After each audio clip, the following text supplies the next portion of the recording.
Assalamualaikum warahmatullahi wabarakatuh. Halo semuanya, perkenalkan saya Awak Mahfudin dengan NIM 220476 dari kelas RA7 Program Studi Manajemen Fakultas Ekonomi dan Bisnis Universitas Primagera.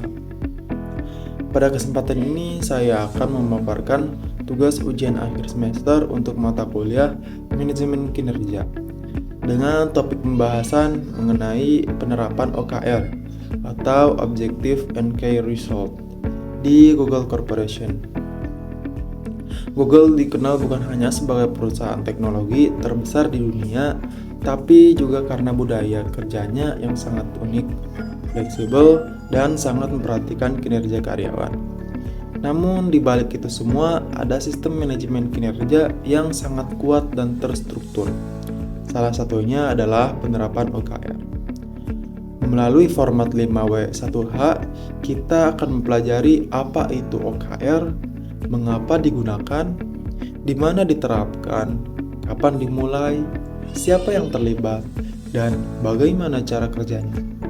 Di akhir video, saya juga akan menyampaikan pembelajaran penting yang bisa diambil oleh perusahaan-perusahaan di Banten dari sistem OKR ini. Baik, selanjutnya ke format yang pertama, yaitu WOT. Apa itu OKR? OKR adalah metode manajemen kinerja yang menggabungkan dua hal utama. Yang pertama objektif, yang kedua yaitu key result. Apa sih objektif? Objektif adalah tujuan yang ingin dicapai, bersifat ambisius dan menginspirasi. Itu dari objektif. Terus, apa sih key result? Key result adalah indikator yang konkret dan terukur untuk menilai apakah tujuan tersebut berhasil dicapai. Contohnya seperti ini. Objektif yaitu meningkatkan kualitas pelayanan pelanggan. Nah, kalau dalam key result-nya yaitu menurunkan waktu respon rata-rata dari 3 hari menjadi 1 hari. Itu waktu responnya. Terus yaitu meningkatkan kepuasan pelanggan berdasarkan survei internal minimal 85%. Itu contoh kedua.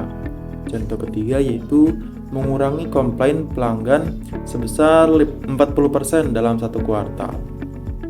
Dengan sistem ini, Google mendorong karyawan untuk tidak hanya bekerja keras, tapi juga bekerja dengan arah dan ukuran yang jelas. Baik, format selanjutnya yaitu why. Mengapa Google menggunakan OKR? Google menerapkan OKR karena perusahaan ini membutuhkan sistem yang mampu menyatukan ribuan karyawan di seluruh dunia agar bergerak ke arah yang sama dan tujuan yang sama. Dengan adanya OKR, semua orang memiliki kejelasan tentang apa yang harus dicapai dan bagaimana mengukurnya. Selain itu, OKR juga mendorong inovasi karena karyawan diberikan kebebasan untuk menetapkan tujuan mereka sendiri dan memiliki kontrol atas bagaimana mencapainya. OKR tidak hanya mengukur hasil, tapi juga membangun semangat kolaborasi, akuntabilitas, dan kepemilikan terhadap pekerjaan. Selanjutnya, where, di mana OKR diterapkan di Google.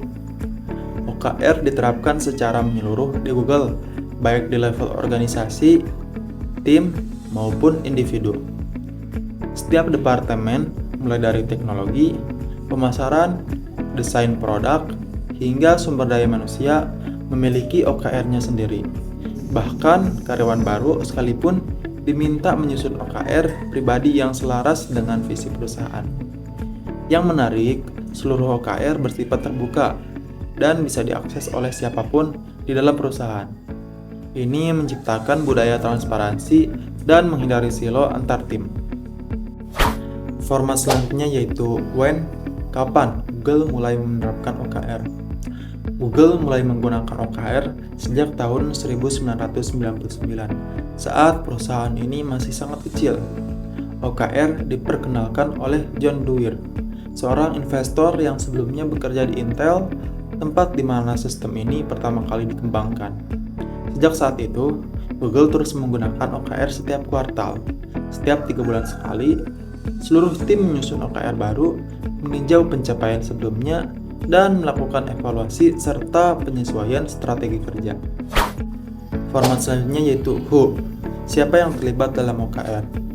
Semua orang di Google terlibat dalam proses OKR, tidak hanya manajer atau pemimpin tim, tetapi seluruh karyawan tanpa terkecuali. Setiap orang memiliki kesempatan menyusun OKR masing-masing, berdiskusi dengan atasan, lalu menyesuaikan dengan tujuan tim dan perusahaan. Pendekatan ini tidak hanya meningkatkan rasa tanggung jawab, tapi juga memperkuat kepercayaan dan otonomi dalam bekerja. Manajer berperan sebagai pendamping, bukan sekedar pengawas. Budaya ini mendorong semangat kolaborasi, bukan kompetisi internal. Format terakhir yaitu How. Bagaimana Google menerapkan OKR? Prosesnya cukup sederhana, tapi sangat efektif. Setiap individu atau tim biasanya membuat sekitar 3 hingga 5 objektif. Dan untuk setiap objektif diturunkan menjadi 3-4 key result.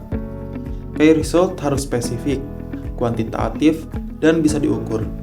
Misalnya dalam bentuk angka, persen, waktu, atau volume kerja. Tujuan OKR dibuat agar menantang, tapi tetap realistis. Bahkan, pencapaian sempurna atau 100% justru bukan target utama Google.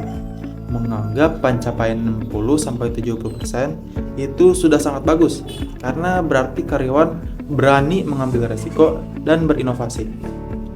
Yang penting dari OKR adalah prosesnya terbuka dan berkelanjutan.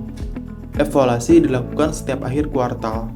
Jika key result tidak tercapai, bukan berarti gagal, tapi menjadi bahan diskusi. Apa yang bisa ditingkatkan, apa hambatannya, dan bagaimana langkah selanjutnya. Contohnya, saat Google ingin mengembangkan Chrome, dalam objektifnya yaitu meluncurkan browser tercepat dan aman. Key result-nya yaitu meluncurkan versi beta dalam 100 hari, menurunkan crash rate di bawah 0,1%, dan juga mempercepat waktu muat halaman hingga 30%. Baik, yang terakhir yaitu pembelajaran untuk perusahaan di Banten. Dari cara Google menerapkan OKR, ada banyak hal yang bisa dipelajari oleh perusahaan-perusahaan di Banten, baik itu sektor industri, UMKM, startup, maupun instansi pemerintah. Pertama, pentingnya menyusun tujuan kerja yang jelas, terukur, dan terarah. Banyak organisasi masih menetapkan target yang terlalu umum atau tidak memiliki indikator kinerja yang jelas. Dengan OKR, semuanya bisa lebih terstruktur. Selanjutnya, kedua, OKR meningkatkan partisipasi karyawan dalam proses strategi perusahaan. Kalau karyawan merasa punya kontribusi dalam menyusun tujuan, mereka akan lebih termotivasi dan merasa dihargai. Ketiga, sistem seperti OKR bisa membantu perusahaan lokal untuk lebih siap dalam menghadapi persaingan, baik di pasar nasional maupun internasional. Contoh sederhana, sebuah perusahaan kerajinan tangan di Banten bisa menyusun OKR seperti ini. Objektifnya yaitu meningkatkan penjualan online dalam 3 bulan. Nah, kalau key result-nya yaitu meningkatkan followers Instagram dari 3.000 ke 10.000 followers. Terus mencapai 150 pesanan melalui e-commerce, terus mendapatkan 30 ulasan positif dari pelanggan. Itu key result-nya. Dengan cara seperti ini, perusahaan kecil pun bisa memiliki arah strategis dan target kerja yang konkret, tanpa harus punya sistem yang mahal atau rumit. Demikian penjelasan saya mengenai penerapan OKR di Google serta pelajaran yang dapat diambil oleh perusahaan di Banten. Semoga video ini bisa memberikan wawasan baru tentang manajemen kinerja dan menjadi inspirasi bagi pengembangan sumber daya manusia yang unggul dan kompetitif. Terima kasih atas perhatiannya. Wassalamualaikum warahmatullahi wabarakatuh.